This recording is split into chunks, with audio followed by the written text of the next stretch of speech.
Hello, my name is Anne Murphy. I'm a professor in the Department of History at the University of British Columbia in Vancouver, Canada.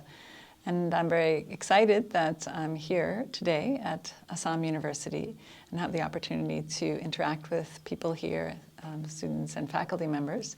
And I'm grateful that I'm in Assam. It's been a wonderful experience coming here for a winter school and conference at NIT Silchar.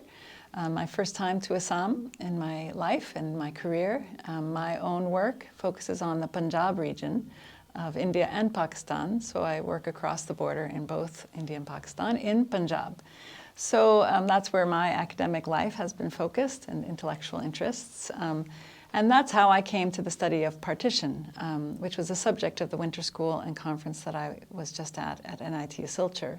And of course that makes sense because partition was a formative, foundational, traumatic experience in the Punjab region when Punjab was divided and amidst great violence and massive migration.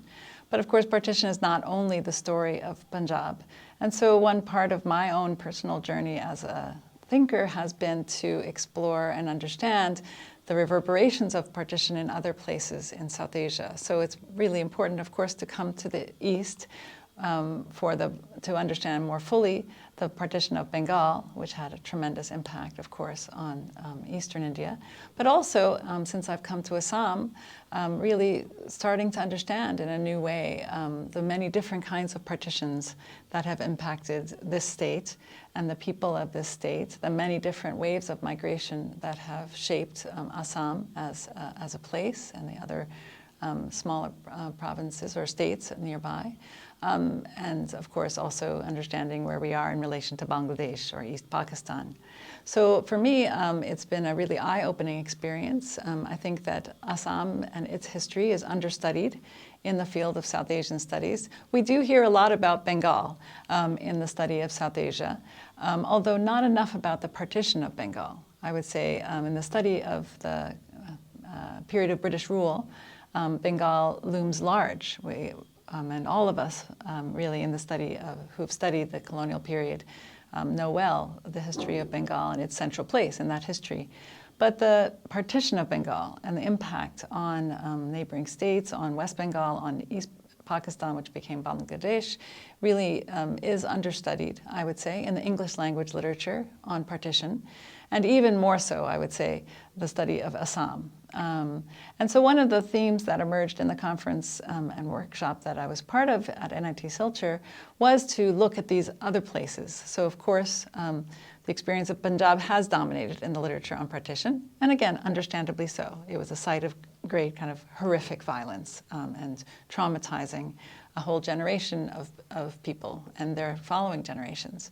So not to in any way undermine or minimize the trauma of partition in Punjab or the importance of it, in remembering it and historicizing it, but it's incredibly important that we consider it in relation to other stories of partition, because partition was a South Asian, really, phenomenon, right? Not just for border states, not just for the states that were divided with the Radcliffe lines, and with 1947, the borders that were drawn, but those many different kinds of partitions and experiences of partition in the ongoing years after partition. Wazira Zamindar has written a book called The Long Partition, which I think was part of a turn in partition studies in the beginning of our millennium, the 21st century, to consider,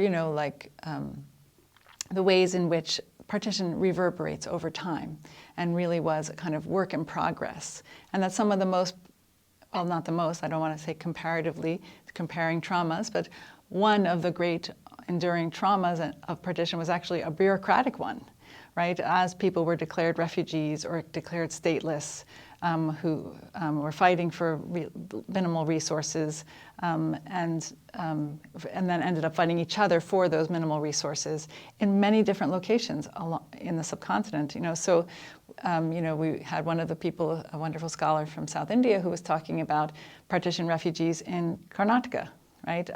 So just to recognize fully the ways in which partition is a larger history than just the border regions, and even those border regions need to be looked at with nuance and care to recognize the differences in these different places. And really, for me, coming to Assam has been eye-opening. So I hope to continue to engage with this larger history of partition, and I believe it really enriches my understanding of Punjabi history as well.